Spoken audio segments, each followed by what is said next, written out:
7ஆம் அதிபதி 1ல 7னா வாழ்க்கை துணை 1 தேடி வரும். அப்போ நீங்கள் இவ்வளோ நாள் என்னதான் வலை போட்டு தேடி இருந்தாலும் கிடைக்காத வாழ்க்கை துணை இப்போ ஈஸியாக உங்களுக்கு கிடைக்கிறதுக்கான வாய்ப்புகள் இருக்குது. அதுவும் உங்களுக்கு மனசுக்கு பிடிச்ச வாழ்க்கை துணை உங்களோட லைஃப் பார்ட்னர் மூலியமாக உங்களுக்கு புதிதாக ஒரு தொழில் அமையக்கூடிய அமைப்புங்க.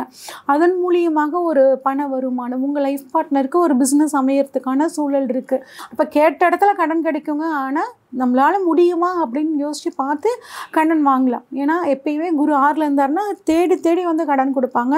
அந்த விஷயத்தில் கொஞ்சம் கவனமாக இருக்கிறது நல்லதுங்க. குரு வந்து இப்போ பணவரவு ஸ்தானத்திலேருந்து 8 பார்க்குறாரு. அப்போ திடீர் அதிர்ஷ்டத்தின் மூலியமாக உங்களுக்கு பணவரவு வர்றதுக்கான வாய்ப்புகள் இருக்குது. நமசிவாய வாழ்க, நாதன் தாழ் வாழ்க, இமைப்பொழுதும் இன்னெஞ்சில் நீங்காதான் தாழ்வாழ்க. ஓம் நமசிவாய, ஓம் நமசிவாய, ஓம் நமசிவாய. குரு வாழ்க, குருவே துணை. அனைவருக்கும் வணக்கம். நான் உங்கள் சங்கீதா ராம்குமாருங்க. மிதுன ராசிக்காரங்களுக்கு அதிச்சார பயிற்சி எப்படி இருக்கும் அப்படின்னு சொல்லி பார்ப்போம். அது நாங்கள் இப்போ தாங்க குரு பயிற்சி வந்துச்சு, அதுங்காட்டி இப்போ புதுசாக அதிச்சார பயிற்சி அப்படிங்கிறீங்க அப்படின்னு கேட்டால், குரு வந்து பார்த்திங்கன்னா இப்போ உங்களுக்கு போன குரு பயிற்சி அப்போ உங்களோட ராசிக்கே வந்திருந்தாருங்க. இப்போ அதிச்சாரமாக அப்படின்னா கொஞ்சம் வேகமாக சூரியன் வர்ற அமைப்பை பொறுத்து குரு வந்து மாறுபடுவாருங்க. அப்போ அதிச்சாரமாக உங்கள் ராசியிலிருந்து உங்கள் ராசிக்கு 2ஆம் இடமான கடகத்துக்கு குரு பகவானாவது அதிச்சாரமாக போகிறாருங்க. மிதுன ராசிக்காரங்களை பொறுத்த வரைக்குங்க எப்பயுமே வந்து ஒரு விஷயத்த திட்டம் போட்டு செயல்படுத்துவீங்கங்க. உங்களுக்கு நிறைய ஃப்ரெண்ட்ஸ் இருந்தால் ரொம்ப பிடிக்கும். உங்களுக்கு வந்து எப்பயுமே ஜாலியாக இருக்கணும், எல்லாத்தையும் கலகலப்பாக பேசணும். அதுவும் புதன் உங்கள் ஜாதகத்தில் நல்ல வலுவாக இருந்தாருன்னா நான் சொன்ன விஷயங்கள் கட்டாயம் இருக்குங்க. நிறைய மீடியா துறையில் இந்த மிதுன ராசிக்காரங்க இருப்பாங்க. மிதுன ராசியை பொறுத்த வரைக்குங்க உங்களுக்கு வந்து குரு பகவான் யார் அப்படின்னா 7ஆம் அதிபதி 10ஆம் அதிபதிங்க. 7ஆம் இடம் அப்படின்னா வாழ்க்கை துணையை சொல்லக்கூடிய இடங்க. இது வரைக்கும் திருமணம் ஆகாமல் இருக்கக்கூடியவங்களுக்கு திருமணம் ஆகிறதுக்கான ஒரு நல்ல அமைப்பு. 7ஆம் அதிபதி 1ல 7னா வாழ்க்கை துணை 1 தேடி வரும். அப்போ நீங்கள் இவ்வளோ நாள் என்னதான் வலை போட்டு தேடி இருந்தாலும் கிடைக்காத வாழ்க்கை துணை இப்போ ஈஸியாக உங்களுக்கு கிடைக்கிறதுக்கான வாய்ப்புகள் இருக்குது. அதுவும் உங்களுக்கு மனசுக்கு பிடிச்ச வாழ்க்கை துணை ஏற்கனவே அந்த வரனை ஒரு 2 வருஷம் முன்னாடி கூட பார்த்துருப்பீங்க. அவங்க உங்களுக்கு கொடுக்க மாட்டேன்னு சொல்லியிருப்பாங்க. இப்போ அந்த வரனே திரும்ப வர்றதுக்கான அமைப்புகள்லாம் கூட உங்களுக்கு ரொம்பவே நல்லா இருக்குங்க. பிஸ்னஸை வந்து எக்ஸ்டெண்ட் பண்ணுறதுக்காக ஒரு பிஸ்னஸ் பார்ட்னரை தேடிட்டு இருந்தீங்க அப்படின்னா இப்போ அவங்களும் அவங்களோட இன்வெஸ்ட்மெண்ட் பண்ணி அவங்களோட பிஸ்னஸை டெவலப் பண்ணுறதுக்கு அவங்க சப்போர்ட் பண்ணுவாங்க. ஏன்னா 7ஆம் அதிபதி 10ஆம் அதிபதி உங்களுக்கு வந்து பார்த்திங்கன்னா 2ஆம் இடத்துல இருக்குங்க. அப்படின்னு அவங்க மூலியமாக உங்களுக்கு பணவரவு அப்படிங்கிறது ரொம்பவே சூப்பராக இருக்குங்க. அதுவும் மட்டும் இல்லாமல் 7ஆம் இடம் வாழ்க்கை துணைக்கான ஸ்தானம்னு பார்த்தோன்னா 10ஆம் இடம் தொழில் ஸ்தானம்னு பார்த்தோமா உங்களோட லைஃப் பார்ட்னர் மூலியமாக உங்களுக்கு புதிதாக ஒரு தொழில் அமையக்கூடிய அமைப்புங்க. அதன் மூலியமாக ஒரு பண வருமானம் உங்கள் லைஃப் பார்ட்னருக்கு ஒரு பிஸ்னஸ் அமையறதுக்கான சூழல் இருக்குது. இப்போ அவங்க வந்து ஏதாவது ஒரு பிஸ்னஸ் பண்ணலான்னு ரொம்ப நாளாக காத்துட்டு இருந்தாங்க அப்படின்னா அவங்க பிஸ்னஸ் ஐடியா சக்ஸஸ் ஆகி இப்போ அவங்க மூலியமாக உங்களுக்கு பண வரவு வரணும் அப்படிங்கிற அமைப்பு ரொம்பவே சூப்பராக இருக்குங்க. அதே மாதிரி முழங்காலில் பிரச்சனைங்க, கால் வலி இருந்துச்சு, அதெல்லாம் வந்து சரியே ஆக மாட்டேங்குதுங்க அப்படின்னா அந்த முழங்கால் வலி கால் வந்து இப்போ உங்களுக்கு சரியாகிறதுக்கான அமைப்புகள் ரொம்பவே நல்லா இருக்குங்க. சரி, இப்போ குரு வந்து 1ஆம் இடத்துலேருந்து 2ஆம் இடத்துக்கு வந்துட்டார். 2ஆம் இடம் தனஸ்தானம் அப்படின்னு சொல்லுவாங்க. அந்த தனஸ்தானம் குடும்பஸ்தானத்தில் குரு பகவான் இருக்கிறனால பணவரவு நல்லா இருக்குங்க. பணவரவு வரும். அந்த பணவரவு மூலியமாக குடும்பத்துக்காக நிறைய விஷயங்கள் வந்து செய்வீங்க. அதனால் ஒரு மன மகிழ்ச்சி அப்படிங்கிறது வருங்க. குழந்தை பாக்கியம் இல்லாதவர்களுக்கு குழந்தை பாக்கியம் கிடைக்கிறதுக்கான வாய்ப்புகள் ரொம்பவே நல்லா இருக்குங்க. அது மட்டும் இல்லாமல் குடும்பத்துக்கு புது வரவுங்க. குழந்தை பாக்கியம் ஆகட்டும், அதே மாதிரி திருமணம் ஆகாதவர்களுக்கு திருமணமாகி ஒரு வரவு வர்றதாகட்டும் ரொம்பவே நல்லாயிருக்கும். கொடுத்த வாக்கை காப்பாற்ற முடியல அப்படின்னு நினச்சவங்க இப்போ அந்த கொடுத்த வாக்கை காப்பாற்றக்கூடிய ஒரு அமைப்பு சூப்பராக இருக்குங்க. அந்த 2ஆம் இடம் அப்படிங்கிறது வந்து கடகராசி நீர் ராசி அப்படின்னால ஒரு சிலருக்கு வெளிநாட்டின் மூலியமாக ஆதாயம் அப்படின்னு கிடைக்கிறதுக்கான அமைப்புகளும் ரொம்பவே நல்லா இருக்குது.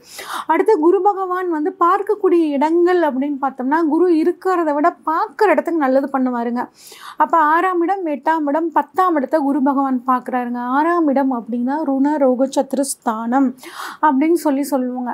அப்போ நீண்ட நாளாக ஒரு கேஸ் நடக்குது, நீண்ட நாளாக கோர்ட்டில் வாய்தான்னு வாங்கிட்டே இருக்காங்க, என்னால் என் உத்தியோகத்தை விட்டுட்டு என் வேலையை விட்டுட்டு போக முடியல அப்படின்னு கவலைப்பட்டுட்டு இருந்தீங்கன்னா இப்போ அந்த கோர்ட்டு கேஸ் உங்களுக்கு சாதகமாக முடியுங்க.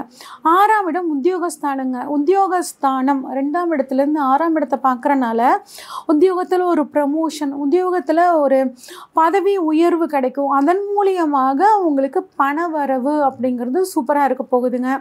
உத்தியோகத்தில் வந்து ஒரு லோன் கேட்டிருந்தீங்க அப்படின்னா அந்த லோன் இப்போ சேங்ஷன் ஆகிறதுக்கான அமைப்புகள் இருக்குங்க. கடன் ஸ்தானத்தை குரு பார்க்குறார். அப்போ கேட்ட இடத்துல கடன் கிடைக்குங்க. ஆனால் நம்மளால் முடியுமா அப்படின்னு யோசித்து பார்த்து கடன் வாங்கலாம். ஏன்னா எப்பயுமே குரு 6ல் இருந்தாருன்னா தேடி வந்து கடன் கொடுப்பாங்க. அந்த விஷயத்தில் கொஞ்சம் கவனமாக இருக்கிறது நல்லதுங்க. அடுத்து வந்து குரு பகவானோட பார்வை 8ஆம் இடத்துல படுதுங்க. 8ஆம் இடம் அப்படின்னா நம்மளோட நீண்ட நாள் வியாதியை சொல்லக்கூடிய இடங்க. நீண்ட நாளாக ஏதாவது ஒரு வியாதி இருந்துச்சு, சரியே பண்ண முடியல, குணமே படுத்த முடியல அப்படின்னா இப்போ உங்களுக்கு அதற்கான ஒரு நல்ல வைத்திய முறை கிடச்சி அந்த வைத்தியத்தினால உங்களுக்கு அந்த உடல் ஆரோக்கியம் மேம்படுறதுக்கான வாய்ப்புகள் ரொம்பவே நல்லா இருக்குது. அதே மாதிரி 8ஆம் இடம்னா அதிர்ஷ்டஸ்தானம்னு சொல்லுவோம், திடீர் அதிர்ஷ்டம். அப்போ குரு வந்து இப்போ பணவரவு ஸ்தானத்திலேருந்து 8ஆ பார்க்குறாரு. அப்போ திடீர் அதிர்ஷ்டத்தின் மூலியமாக உங்களுக்கு பணவரவு வர்றதுக்கான வாய்ப்புகள் இருக்குது. யார்கிட்டே எப்பயோ ஒரு பணத்தை கொடுத்து வச்சுருப்பீங்க, இந்த காசை அவன் திருப்பியே தரமாட்டான் அப்படின்னு சொல்லி நீங்கள் ஒரு முடிவு பண்ணி வச்சுருந்தீங்கன்னா அந்த பணம் கூட இப்போ உங்களுக்கு திரும்பி வர்றதுக்கான அமைப்புகள் அப்படிங்கிறது பார்த்திங்கன்னா ரொம்பவே நல்லா இருக்குங்க. அது இன்சூரன்ஸ் மூலியமாகவும் உங்களுக்கு இந்த சமயம் பணவரவு இருக்குங்க. உயில் சொத்துக்கள் ஏதாவது வராமல் உங்களுக்கு பெண்டிங் இருந்துச்சுன்னா அந்த உயில் சொத்துக்களும் இப்போ வர்றதுக்கான நேரம் உங்களுக்கு ரொம்பவே சூப்பராக இருக்குது. அடுத்து குருவோட பார்வை பாருங்கள் 10ஆம் இடமான தொழில் ஸ்தானத்தை பார்க்குறாருங்க. 10ஆம் அதிபதி 10ஆம் இடத்தையே பார்க்குறது ரொம்ப நல்ல விஷயம். அதுவும் குரு பகவான், குரு எப்பயுமே நல்ல ஒரு சுபகிரகம். அவர் வந்து 10ஆம் இடத்தை பார்க்கும்போது தொழிலில் ஒரு நல்ல முன்னேற்றம் இருக்குங்க. ஏற்கனவே சனி தொழில் ஸ்தானத்தில் இருக்காருங்க. கொஞ்சம் வந்துட்டு தொழிலில் கொஞ்சம் சிக்கல் இருந்திருக்கும். தொழிலில் ஏதாவது நம்ம பண்ணக்கூடிய முயற்சிகள் எல்லாமே ஒரு தடங்களோட ஒரு வேலையை நம்ம திரும்ப செய்கிற மாதிரியான ஒரு அமைப்போடு உங்களுக்கு இருந்திருக்குங்க. இப்போ தொழில் ஸ்தானத்தை குரு அதிச்சாரமாக பார்க்குறனால தொழிலில் ஒரு நல்ல முன்னேற்றம் இருக்கும். தொழிலுக்காக இம்ப்ரூவ் பண்ணுறதுக்காக நீங்கள் வந்து லோன் அப்ளை பண்ணியிருந்தீங்க, அந்த லோன் கிடைக்கிறதுக்கான அமைப்புகள், வெளிநாட்டில் போய் தொழில் ஆரம்பிக்கணும்னு நினச்சிருந்தீங்கன்னா அங்கே போய் தொழில் அமைக்கக்கூடிய அமைப்புகள் எல்லாமே உங்களை பொறுத்த வரைக்கும் சூப்பராக இருக்குங்க. படிக்கக்கூடிய மாணவர்கள் கடல் கடந்து போய் படிக்கணும்னு நினச்சிங்கன்னா அதுக்கும் இப்போ உங்களுக்கான காலகட்டம் சூப்பராக இருக்குது.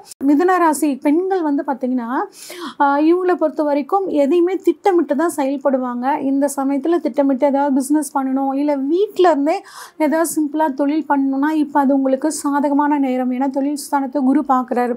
நீங்கள் இப்போ ஆரம்பிச்சிட்டிங்க அப்படின்னா அது கட்டாயம் உங்களை வந்து சக்ஸஸ் பண்ணி கொண்டு போகக்கூடிய ஒரு அமைப்பு தொழிலில் நல்லா இருக்குங்க. குடும்பத்தை பொறுத்த வரைக்கும் குடும்பமும் வந்து உங்கள் மூலியமாக ஒரு நல்ல மேன்மைக்கு வர்றதுக்கான ஒரு யோகம் ரொம்பவே நல்லா இருக்குது.